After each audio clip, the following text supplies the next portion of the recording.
नमस्कार दोस्तों, मैं हूं आपका दोस्त अतुल जैन। आपकी फाइनेंशियल फ्रीडम की यात्रा में आपका दोस्त और एक बार फिर से लेकर आया हूं आपके लिए एक और ज़बरदस्त फाइनेंशियल फ्रीडम की कहानी। चलिए शुरू करते हैं। और अगर आपको वीडियोस अच्छी लग रही हैं तो ज़रूर एक लाइक क्लिक करना मत भूलिएगा। आज की कहानी तो बहुत ही ज़बरदस्त है कि मैं आपको आज बताने वाला हूँ ऐसे 7 तरीके कि जो शायद आपको आपकी फाइनेंशियल फ्रीडम आने से रोक रहे हैं। तो ये 7 तरीके मैंने नहीं ढूंढे, एक बहुत ही फेमस गुरुजी ने, एक साधु महात्मा ने लोगों को बताए। तो चलिए शुरू करते हैं आज की ज़बरदस्त फाइनेंशियल फ्रीडम की कहानी। तो दोस्तों, एक बहुत पहले की बात है। एक साधु महात्मा थे, बहुत अच्छे महात्मा थे। वो एक शहर में अपना प्रजा के साथ रहते थे। लोग उनको उनके पास आते थे, अपने दुख दर्द शेयर करते थे। साधु महात्मा उनको प्रवचन करते थे। स्वामी जी, सब अच्छा चल रहा था। एक बार स्वामी जी की बड़ी तीव्र इच्छा हुई कि यार यहाँ पे ना एक मंदिर बनाया जाए, भव्य मंदिर बनाना चाहते थे वो। तो स्वामी जी ने लोगों से बोला कि हम चाहते हैं कि बहुत भव्य मंदिर बनाए। तो लोग थोड़ा चिंता में आए कि पैसा कहाँ से आएगा, फिर भी सबने हाँ बोला। तो स्वामी जी ने कहा, अच्छा ये बताओ कि कौन कितना पैसा कमिट कर सकता है मंदिर बनाने के लिए। तो सब लोग गए वापस। कुछ दिनों के बाद वापस आए। किसी ने बोला मैं 1,000 रुपये दूंगा, किसी ने 2,000, किसी ने 5,000। जिसका जितना भी समर्थ था उसके हिसाब से लोगों ने अपना अपना कैलकुलेशन महाराज को बताया। तो वो सब पैसा जोड़ने के बाद जो साधु महात्मा थे, जो स्वामी जी थे, वो बहुत दुखी हुए। उन्होंने कहा, अरे इतने पैसे से तो मंदिर की जमीन भी नहीं आ पाएगी, मंदिर कैसे बनेगा। तो स्वामी जी को लगा कि मतलब यहाँ के लोग शायद ज़्यादा पैसा नहीं कमाते। और उन्हें लगा, जानता हूँ कि लाइफ में क्या एंजॉय कैसे करते हैं लाइफ।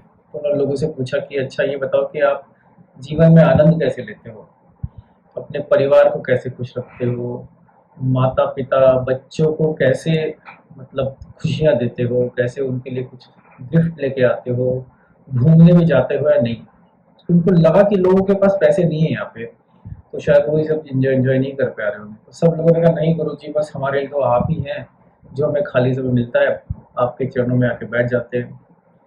तो स्वामी जी समझ गए कि ये लोग क्योंकि पैसा नहीं है तो उस कोई खर्चा ना करना पड़े शायद इसलिए भी मेरे पास आ जाते हैं।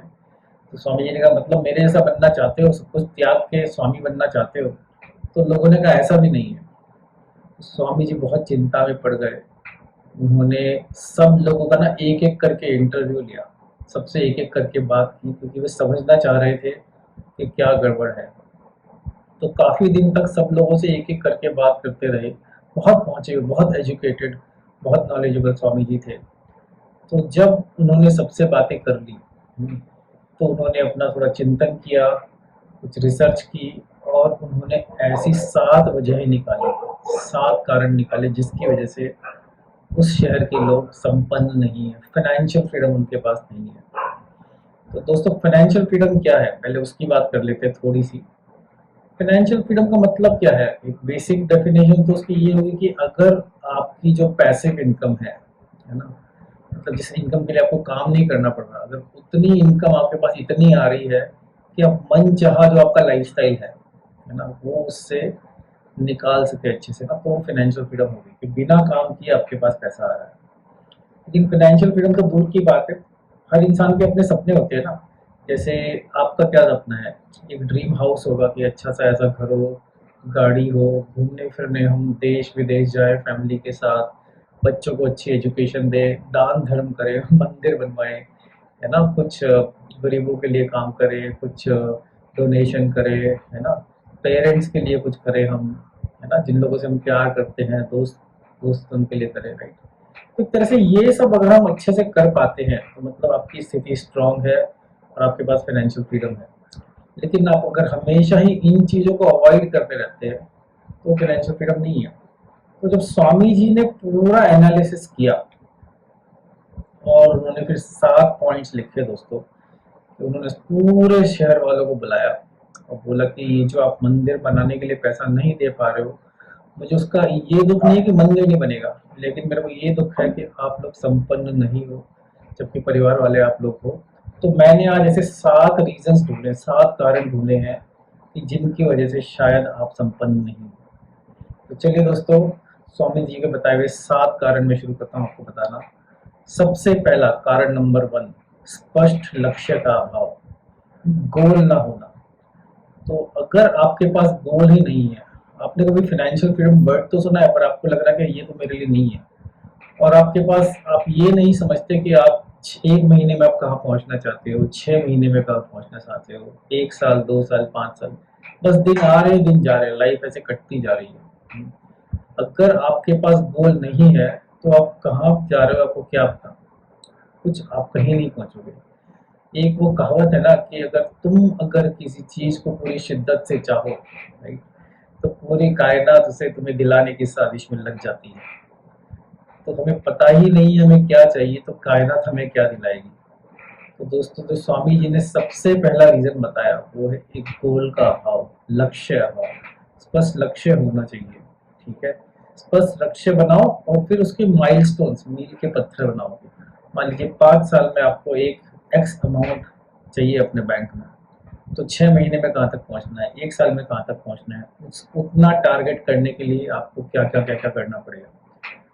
गोल नहीं होगा तो गोल हो जाओगे, है ना। इंग्लिश वाला गोल नहीं होगा, हिंदी में गोल हो जाओगे। तो रीजन नंबर 1, स्पष्ट लक्ष्य का अभाव।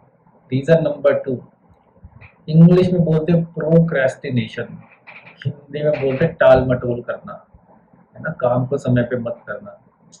तो ये जो आदत है ना, चीजों को आगे पर डालने की और अपना समय बर्बाद करने की, ये एक दुनिया की ऐसी आदत है जिससे सबसे ज्यादा लोग एक केवल इसी आदत की वजह से अपना लक्ष्य नहीं हासिल पाते, कुछ नहीं हासिल कर पाते लाइफ में, है ना। जिम जाना है आपको, लेकिन आपको लगता है कि यार कौन जाएगा, कल से शुरू करेंगे। एक कहावत है ना, कल करे सो आज कर, आज करे सो अब, पल में प्रलय होएगी, फिर करोगे कब। लोगों ने इसको उल्टा कर दिया है ना, आज करे सो कल कर, कल करे सो परसों, इतनी जल्दी क्या है प्यारे, अभी पड़े हैं बरसों।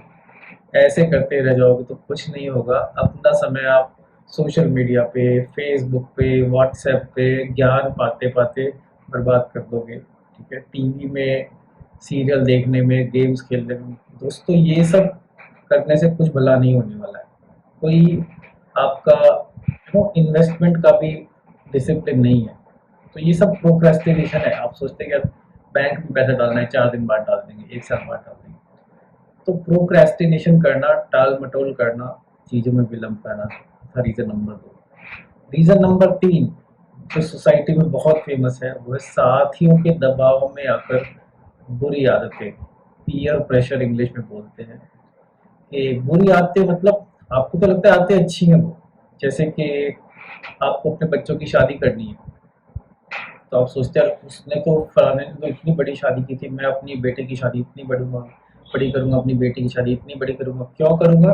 क्योंकि आप लोगों के दबाव में आ रहे हैं, है ना। समाज में झूठी शान और शौकत दिखाना इसी कैटेगरी में आता है कि कोई आप दूसरों को दिखाने के लिए, है ना, ढकोसला करने के लिए अपनी सेविंग लगा रहे हो, अपना पैसा लगा रहे हो, वही पैसा जो आपको फाइनेंशियल फ्रीडम दिला सकता था, जो आपके सपने पूरे कर सकता था। इसी वजह से कई लोगों की कोई बचत भी नहीं होती और कोई इन्वेस्टमेंट का भी प्लानिंग नहीं होती। लोगों को पता ही नहीं है कि बचत क्या होता है, ठीक है। और अगर बचत नहीं करोगे आप तो कैसे नहीं पहुंचोगे। तो बचत करना बहुत जरूरी है, पैसे को बर्बाद ना करना बहुत जरूरी है। लोग शादियां करते हैं, पार्टियां करते हैं, है ना, और एक दूसरे से कंपटीशन लगाते हैं कि इसने इतना बड़ा फंक्शन किया था तो मैं उतना बड़ा फंक्शन करूंगा। तो झूठ मूठ की दिखावट जो है उसके चलते लोगों की सेविंग्स खत्म हो जाती हैं और वो जो बचत खत्म हो गई, फिर आप ऐसे लोन के चक्कर में फंसते हो, उससे कभी बाहर निकल नहीं पाते। तो आदत नंबर 3 थी लोगों के दबाव में आकर, पीयर प्रेशर में आकर गलत गलत काम करना। आदत नंबर 4, कि खराब ऋण होना, मतलब बैड लोन। एक तो लोन खराब होना आपके पास, और दूसरा कोई इन्वेस्टमेंट प्लान ना हो। तो खराब लोन मतलब क्या हो, कई लोग ऐसे ऐसे लोन लेके बैठ जाते हैं और लोगों से लोन लेते हैं, ऐसा ऐसा लोन लेते हैं कि जिसका इंटरेस्ट है 2-2, 3-3% रुपए महीने का। तो कितने लोग ऐसे हैं जिनके कई कई सारे लोन चल रहे हैं। एक बैंक का लोन चल रहा है, बैंक से घर का लोन चल रहा है, किसी से पर्सनल लोन ले लिया, किसी की शादी में यूज हुआ, कुछ गाड़ी खरीदनी थी तो ऐसा उल्टा सीधा लोन ले लिया। तो खराब लोन ले लेके आपको रियलाइज नहीं होता कि आप कितना सारा पैसा बिना बात के हर महीने केवल ब्याज में दे रहे हो, और उसकी वजह से डर डर के जिंदगी जी रहे हो कि अगर ये पैसा नहीं दे पाए तो मेरा घर चला जाएगा, मेरी गाड़ी चली जाएगी, मेरी बेटी को ससुराल वाले वापस भेज देंगे। तो दोस्तों, खराब लोन कभी मत लेना। अगर आपके पास 5-7 लोन हैं तो पहले सबसे पहले सबसे ज़्यादा इंटरेस्ट वाले सारे लोन बंद करो, एक बड़ा लोन लेके, और फिर देखो उसको भी कैसे निपटा सको। और कोशिश ये करो कि लोन लेकर कभी असेट ही खरीदो, लायबिलिटी मत खरीदो। है ना? लोन लेके हमेशा ऐसी चीज़ खरीदो जिससे आपका अगर पैसा बने, ऐसी चीज़ मत खरीदो जिससे कि आपका पैसा जेब से निकले, राइट? तो लोन लेके ऐसा काम करो जिससे जेब में पैसा आए, ना कि ऐसा बिजनेस में पैसा लगाने के लिए लोन ले रहे हो तो ठीक है, लेकिन घर खरीदने के लिए लोन ले रहे हो और वो भी अपनी कैपेसिटी से बाहर जाके, वो गलत है। ठीक है? तो रीजन नंबर 5, आय का एक ही स्रोत होना। कई लोग ऐसे होते हैं ना कि बस एक ही वन सोर्स ऑफ इनकम, और उसी स्रोत से अपना इनकम चलाते हैं। देखो, दो तरह की आय होती है, सक्रिय आय, निष्क्रिय आय। Active income, passive income. Active income तो वो है जो आप काम रोज करते हो उससे पैसा बनता है। निष्क्रिय आय मतलब पैसिव इनकम लोगों के लिए तो सीक्रेट है कि यार ऐसे कैसे हमारा बिना कुछ किए हुए पैसा कैसे बन सकता है। जबकि दोस्तों, दुनिया का सच ये है कि दुनिया के कितने सारे लोग पैसिव इनकम से ही, कई लोगों के पास 5-5 7-7 सोर्सेज ऑफ इनकम है, बिना कुछ किए या थोड़ा सा काम करके हर महीने हर हफ्ते उनके पास पैसा आता है। तो देखिए आप कि आपके पास ऐसी कौन कौन सी अपॉर्चुनिटीज हैं जिनसे आप पैसिव इनकम भी जनरेट कर सको। नहीं तो केवल एक्टिव इनकम, मतलब तो केवल एक्टिव इनकम से पैसा आ रहा है तो जिंदगी भर आप उस पैसे के लिए काम करते रहोगे, आपको कभी रिटायरमेंट नहीं मिल पाएगा। रीजन नंबर 6, पैसों के मामले में किसी अच्छे आदमी से सलाह ना लेना। अधिकतर लोगों की क्या प्रॉब्लम होती है कि जो मनी मैटर्स होते हैं, जो पैसे के मैटर होते हैं, उनमें अपना ही दिमाग चलाते हैं, अपने हिसाब से करते हैं, और किसी से डिस्कशन नहीं करते, किसी से बातचीत नहीं करते। तो लोग पैसे की बात करने से बचते हैं, और वो बहुत गलत चीज है, क्योंकि आपको हमेशा पैसे की बात करनी चाहिए, लेकिन उन लोगों से करनी चाहिए जो आपके शुभचिंतक हैं और जो नॉलेजेबल है। ठीक है? जिनको पता है कि पैसे की वैल्यू क्या है, पैसे से क्या पैसा कैसे बनाया जा सकता है, पैसे को खर्चा कैसा करना चाहिए, पैसे को बचाना कैसा चाहिए।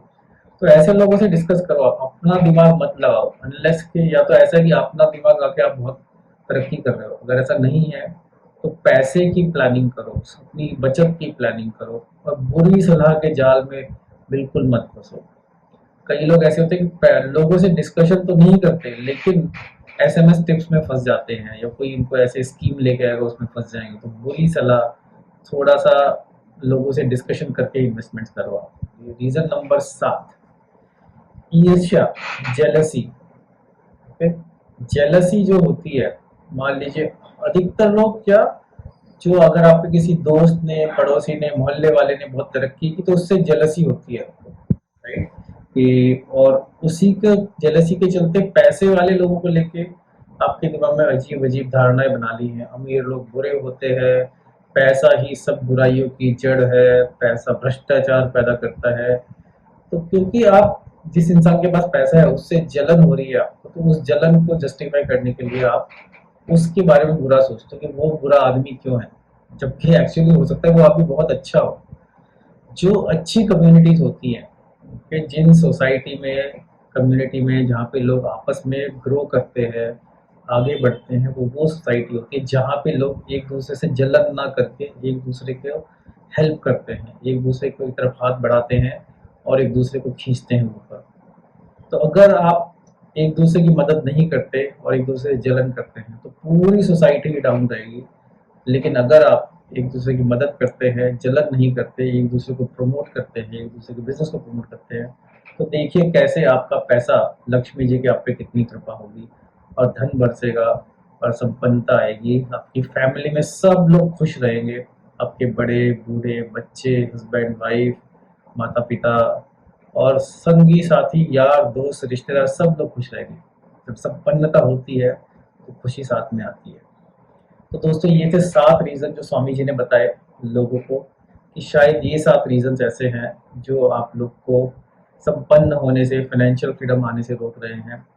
और फिर चलते चलते स्वामी जी ने कहा एक और रीजन बताता हूँ, एक बोनस हैबिट, बोनस तो मिलना बहुत जरूरी है। और बोनस हैबिट ये है कि आप ये देखिए, जो आपका टैलेंट है, आपके पास कोई पैशन है, कोई टैलेंट है, आपके पास कोई ऐसी चीज है जिसके लिए आप बहुत पैशनेट हो, जिस काम में आप बहुत अच्छे हो, तो उस काम को आप बढ़ावा दे पा रहे हैं कि नहीं। कोई काम आपको करने में भी अच्छा लगता है और आप में टैलेंट भी बहुत ज्यादा है, तो उस काम के थ्रू क्या आप कुछ लाइफ में बड़ा कर सकते हैं, है ना। मान लीजिए आपकी पेंटिंग अच्छी है, आपकी ड्राइंग अच्छी है, आपका डांस अच्छा है, आपकी कुकिंग अच्छी है, तो उस चीज को आप कैसे आगे ऐसे बढ़ाए कि एक बिजनेस बन जाए वो, या उससे आपका दुनिया में नाम हो जाए। आजकल बहुत तरीके हैं ऐसे। स्वामी जी ने कहा दोस्तों, मैं चाहता हूँ आप सब लोग बहुत ही जल्दी एक तो संपन्न हो, पैसा कमाओ, और ऑफ कोर्स मंदिर में तो लगाना नहीं लगाना बात की बात है, लेकिन मेरे को पता है कि अगर आप अच्छे से कमाओगे तो, क्योंकि अभी आपकी इच्छा इतनी है लेकिन आप कर नहीं पा रहे हो। लेकिन अगर समर्थ भी हो, इच्छा भी हो, तो कितने कितने भव्य मंदिर बन जाएंगे, सोसाइटी का कितना बड़ा हो, कितने कितने भव्य ऑर्फनेज बन जाएंगे, अनाथ आश्रम वगैरह सब कुछ बन जाएगा। तो दोस्तों ये थे 8 रीजंस। मैं एक बार फिर से आपको 1 मिनट के अंदर रिपीट कर देता हूँ। रीजन नंबर 1, एक गोल होना, स्पष्ट लक्ष्य ना होना बुरी बात है। दूसरा, प्रोक्रेस्टिनेशन करना, टाल मटोल करना बुरी बात है। तीसरी बुरी बात है कि लोगों के दबाव में आके, पीयर प्रेशर में आके कोई काम करना। नंबर 4, बैड लोन, के खराब लोन लेना और इन्वेस्टमेंट्स ना करना। नंबर 5, एक सोर्स ऑफ इनकम पे डिपेंडेंट रहना। नंबर 6, पैसों के मामले में कोई सलाह ना लेना। नंबर 7, जेलसी, ईर्ष्या करना। और नंबर 8, अपने खुद के टैलेंट को बढ़ावा ना देना। इससे लाइफ बड़ी मीनस हो जाती है। तो दोस्तों आशा करता हूँ ये जो पैसा कमाने के, संपन्न होने के 8 रीजन आज स्वामी जी के आपने सुने, अगर इन रीजन को आप लाइफ में अप्लाई करेंगे तो डेफिनेटली एक फाइनेंशियल फ्रीडम ज़रा जल्दी आपके पास आ जाएगी। और फाइनेंशियल फ्रीडम आएगी तो बहुत कुछ साथ में आ जाएगा। तो आशा करता हूँ आज की कहानी आपको पसंद आई होगी। अगर पसंद आई हो तो हमेशा की तरह कहानी पे लाइक करना ना भूले, कमेंट करना ना भूले। आपको कुछ डिमांड है ना, तो कमेंट में डालिए किस तरह की कहानी आप चाहेंगे, तो वो कहानी लेकर आपके लिए फिर से पेश हो जाऊंगा। तो एक बार फिर से आपकी फाइनेंशियल फ्रीडम की यात्रा में आपका दोस्त अतुल जैन आपसे लूंगा विदा, और फिर लेकर आऊंगा आपके लिए बहुत ही ज़बरदस्त फाइनेंशियल फ्रीडम की कहानी। नमस्कार।